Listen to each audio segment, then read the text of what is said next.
And coming to you live once again, it's your boy Wex breaking the Lawson for another AEW Dynamite review. And I know that we were out last week because Nashville, Tennessee got hit with a goddamn huge load of snow from God all over us, and it was everywhere. We were fucked. There was ice. I couldn't make it over here to make a video, so I'm gonna wear this mask, so I'm gonna get hype and get a little bit extra for y'all in this video, alright? This Saturday, we got a new episode of the Kayfabe Comparisons podcast. Mr. Know-It-All Daniel Schaefer, Jesse Baker, and myself are comparing kind of a wild pay-per-view, ECW Guilty as Charged 2001, their last ever real pay-per-view before they had the shitty WWE version, versus the current Elimination Chamber 2021, which was its own weird thing too. But yeah, go check that out. It's very interesting. Lots of insightful, cool shit going on there. Alright, and I'd like to introduce my new sponsor. I don't know how. They just saw my video and they're like, dude, Wex breaking the Lawson, he's fucking badass. They sent me a whole goddamn case of Rippets, and we're gonna continue to get free Rippets, so if you want some Rippets, holler at me or go to the store. They're only a fucking $1. But before we get into the review, I just want to say this week's episode is dedicated to Josephus Hudson, also known as the Question Mark in NWA, pro wrestler, but a great friend of mine. I've known him for years, probably 10 years at this point now, maybe even longer. No, I've known him for longer than that, but I've been friends with him for probably about that long now. I don't know what else to say. It was very sad to hear about his passing, and I'm really at a loss for words. I can't really say much else besides he was a great friend, great person, brilliant mind in the wrestling business and just in general. Yeah, this video is dedicated to you, and may you rest in power, and your legacy and memory will live on. Alright, this week's episode of AEW Dynamite was, the second week, how they do live shows and the second show's recorded. Sometimes the recorded show isn't always as hype, but this week's episode was goddamn hype. I loved it. We started off with a pretty solid match with Jon Moxley versus Dolph Ziggler's brother again, the Hollywood hunk Ryan Nemeth. He's been looking pretty solid as of late. I saw his record at the bottom of the screen. It looks like he's picked up a few wins on AEW Dark, because on Dynamite all he does is get his ass whipped. But they put on a pretty solid, hard-hitting match here, and it was actually a lot better than I expected, but it was short and sweet, paradigm shift from Moxley for the 1, 2, 3, and the real part was the promo afterwards, and he did the classic, Mighty Morphin Power Rangers, that 90s cool guy, he did this and he cut a promo. Yeah, he did the cool guy. Oh shit, I dropped, the thing came off. Fuck! I'm doing too much shit.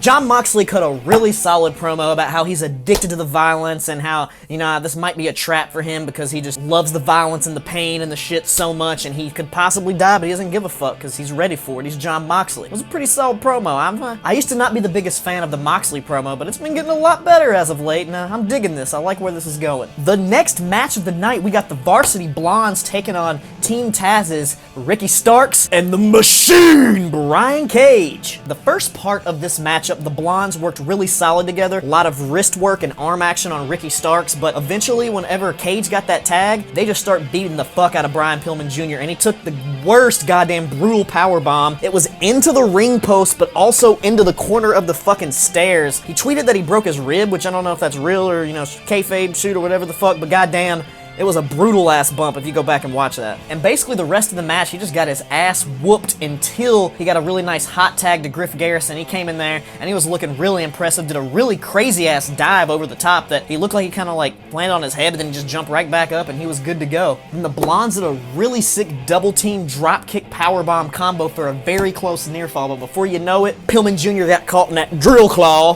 that Steiner driver looking thing, and boom, 1, 2, 3, Team Taz takes the win. Right after Team Taz gets the win, they're celebrating in the ring, the lights go out again, and you know what that means? Of course, it's your boy Sting, but we get a video playing, and it's your classic black and white Darby Allin type beat, and there's a car going down the road dragging a body bag, and then Darby Allin gets out of it and he smiles, and they're like, oh shit. Then Sting's music comes on, he makes his way to the ring and he's dragging a body bag. They open it up, and it's Hook, Taz's son. And Taz is on commentary like, you son of a bitch, he's getting all hype and shit. And then Darby Allin comes fucking Shawn Michaels WrestleMania style on a zip line all the way down to the ring. It was kind of funny. He did this funny little kick at Brian Cage's head, but he wasn't close enough. It just looked really funny to me. And then he hit him with the skateboard. They started cleaning house, Sting, Scorpion Death Drop on Brian Cage, and they finally hyped this shit up a little bit more. For the past couple weeks, just a bunch of weak-ass promos, and it was kind of getting me down on this shit, but they definitely got it hyped back up again, and I'm ready to see Sting and Darby Allin whoop some ace. And I'm also ready to see Darby Allin get tossed all over the place and get fucked up by Brian Cage, because, you know, that's just what he does and it's great. Alright, next we got a little backstage interview with Tony Schiavone, Kip, Miro, and Penelope Ford, but now she be Penelope Sabian, since they got married. I don't know if they changed the last name or whatever. They do that storyline sometimes. It was Stephanie McMahon Helmsley when they got married, but hey. Anyways, we had an interview with them talking about how the wedding got all fucked up, and then they get a little note that comes in from somebody on the set. It's a note from Chuck and Orange Cassidy saying, "Will you wrestle us at Revolution? Yes, no, maybe." And Miro just fucking eats it up, puts it in his mouth, and spits it at Schiavone. They did later announce that the match was set for Revolution, even though they never gave an official answer, but I guess eating the paper means yes. Up next, we got the D&D man himself, Brandon Cutler, the Young Bucks boy, versus Jake Hager, in was surprisingly a pretty solid matchup, and Brandon Cutler really hasn't got much shine on Dynamite. This may be one of the only matches, maybe one or two matches he's ever had on Dynamite, but goddamn, Brandon Cutler, for a big dude, he was cutting all types of dives and all types of flips, but Jake Hager was doing that classic shit, just laying it into him, beating him up MMA style, hard stiff-ass strikes, and that fucking slam thing he does. He actually caught Brandon's Cutler from a springboard into one of those slams, and then before you know it, he goddamn decapitated him with a clothesline for the 1-2-3 victory. But then post-match, of course, the Inner Circle runs to the ring for the beatdown. They start whipping his ass, and the Young Bucks run out there to make the save, and they're fucking fired up. They're heated, and they're like, you know what, MJF, Chris Jericho, we want you right now. We don't gotta wait till Revolution. And you know what? Their music comes on, and they're like, all right, let's do this shit. Let's do this. And they're ready for it. They're ready for it. And then the screen appears backstage, and it shows the two merch trucks that has both the Young Bucks pictures on there. And who do they have right there? Papa Buck himself, Matthew Lee Massey, and he is busted wide open. And the Young Bucks are just like freaking out, what the fuck? And they're talking cash shit, beating the fuck out of their dad. And dude, they start running backstage. They're trying to go make it, and it looks hilarious. Matt's chasing after the car, and Chris Jericho and MJF are in it, and it's like they look like cheesy villains from a movie or something. And he's like overly bloody. And when they threw him into the trucks, he got blood all over their faces. It was outrageous, and all I kept thinking is, never look back, no, never say die. Always attack with the warrior's cry. Never look back, no, never retreat. Never turn around, never say defeat. Okay, Wesley. But I just thought about that Matthew Lee Massey. You check it out on Spotify. All his tracks are classic, but dude, Papa Buck getting busted open? The Young Bucks are pissed. This feud just got a little bit more hype. It was kind of like random. It just kind of, well, not really random. It just didn't have that much build besides the tag team battle royal or whatever. But this is just heated up a little bit more. The feud has got hot. I'm ready to see them retaliate and see who they're gonna fuck up. Up next, we got a Cody Rhodes and Shaq hype package, which this time actually showed some real in-ring training instead of Jade Cargill just shooting basketballs, which isn't gonna help you win a wrestling match. But Shaq still never got in the ring. He's just cheering from the outside. I'm predicting, since they announced the Big Show is now signed, the Big Show's gonna like come in, and Cody, you know, since he's injured or whatever, I'm gonna call it now. He's gonna call in the Big Show. He's gonna make a tag, and he's gonna come in there and face Shaq. Bold prediction for next week, but hey, we'll see if it comes true. Up next, the continuing saga of the Matt Hardy, Dark Order, Hangman Adam Page kept going, and this time it was Isaiah Cassidy, a private party, going up against Matt Hardy. And then on their way to the ring, they also brought out TH2, I guess is a little backup, since last week Matt Hardy paid him a little money to beat him down. And if you watch BTE and some of the other shit, you know, he's been working his little magic trying to hire more people to do a little bit more dirty work for him, and do dirty to them. I make some more money off them, but you know what I'm saying. But they make it down for what turned into be a pretty solid match. Hangman was really stiff, really slow and calculated with this shit, and he hit this really nice boot to the outside that sent Isaiah Cassidy going, that followed up by a dive, like his little springboard over the top tope type thing, and it was just set up so perfect and natural. It didn't look like anybody was sitting there waiting for a spot. He wasn't like waiting for him to get set up. It was just so smooth and so fluid. Like from that point on the match, I was hooked in there, and it fucking did not disappoint. Cassidy pretty much worked on Hangman's arm the entire match, so he couldn't really use it and do his normal offense, but he still hit some sick ass shit, dude. A solid Death Valley driver that Cassidy kicked out of, a nice brain buster that Isaiah Cassidy kicked out of. It was just fucking relentless. Then Cassidy went for a springboard, and Hangman like caught him with one arm into the Deadeye for the win. It was a fucking sick match. I wasn't expecting it to be as good as it was, but dude, this feud also just got more hyped. And then during the match, you know, the Dark Order came down and got Matt Hardy ejected for his attempted interference or whatever, and that really pissed Matt Hardy off. So Matt Hardy came out after the match. He's like, all right, Hangman Adam Page, I know you love the Dark Order so much, so I'm gonna fucking hurt every single member. And he just killed Alan Angels, tossed him off the stage, through the table. Goddamn, I'm really looking forward to this whole. And then they announced next week it's gonna be Private Party and and TH2 going up against the Dark Order. You know, I love my boys, the Dark Order. I'm really hyped for this. I love Hangman Adam Page. I love John Silver. I love Alex Reynolds. I love the Dark Order. It's good.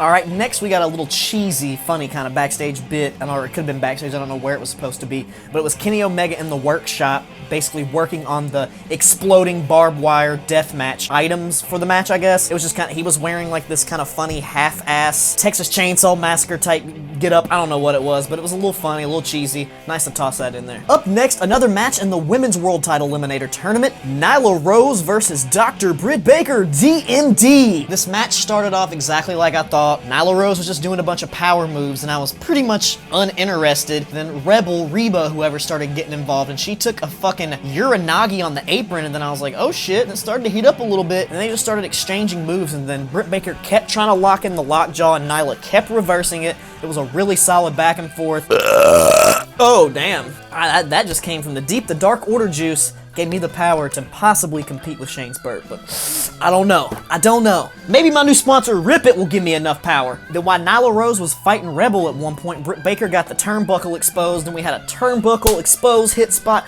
another lockjaw reversal struggle. Nyla Rose hit the beast bomb that Britt Baker kicked out of, which I thought the match was over at that point, and I was like, holy shit, they're fucking killing it here. And then another little fucking sequence, and then Britt Baker goes for the super kick that she catches her into the beast bomb, finally for the victory. And when it started off, I wasn't too hot on this match, but they really impressed me. They really got it going, got it hot at the end.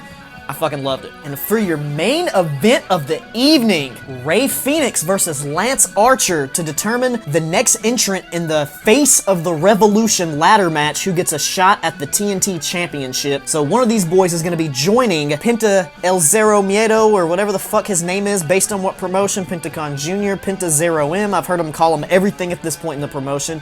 But along with Scorpio Sky, Cody Rhodes, and I heard there's going to be a mystery sixth entrant, possibly, that's only going to be announced day of the pay-per-view, but I guess we'll see when that happens. But this match did not disappoint either. Like, the last three matches on the card really got me fired up. Archer started off really fucking sick, and he was just blocking all of Phoenix's shit, just kind of smacking him around. Phoenix was flying all over the place. He had his classic Tope Suicida con hero, where he goes through the middle rope and does the flip, but he did it so good, he landed on his feet all the way over the fucking guardrail.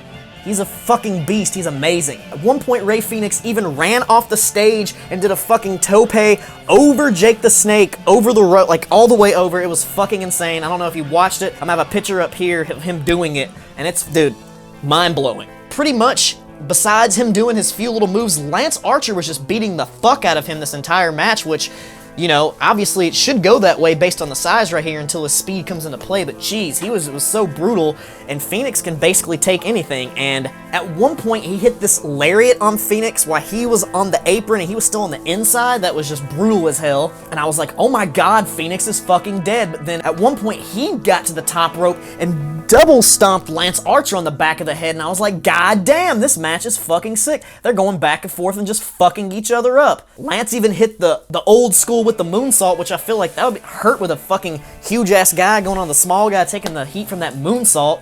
Rey Fenix hit his classic tightrope walk that led to the kick in the head. It was like a tightrope boom, oh shit, right to the side of his head, and then one of the sickest moves of the night. It looked like Lance Archer was going to set up Phoenix for something that I don't know how Phoenix worked around into it, did his magic, and he hit a fucking Spanish fly with Lance Archer from the top. I was like, god damn, like, I was impressed when Moose did one with Kenny Omega, but Lance Archer and Rey Fenix, it was even better. It was so fucking good. And this match just did not disappoint from anything. The commentators kept hyping up like, oh, this is going to be a classic. Oh, everybody's buzzing about this one, and they were right. They fucking killed it. But after the Spanish fly, after a little bit more beatdown, to the top, Lance Archer, the blackout, the 1, 2, 3, Phoenix was done. Lance Archer moves on to the ladder match, and holy shit, like, they put it all out there, and after the match, Phoenix was on the mat, laid down, and Lance Archer went up there, gave him a little fist bump of respect, because, dude, both these boys killed it, and they definitely have a higher level of respect for each other after this match. Alright, I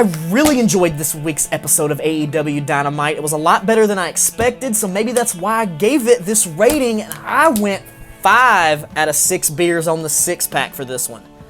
It was a fucking sick-ass show. The women's match surprised me. Hopefully we can get this level of women's competition on the show and people putting on matches like this all the time. You'll get you'll get a good one here, then 2 to 3 weeks later you'll get another good one. I want some consistency with this shit. If we can keep it like this, keep the shit going. I'm really excited, for the big show, what he might do.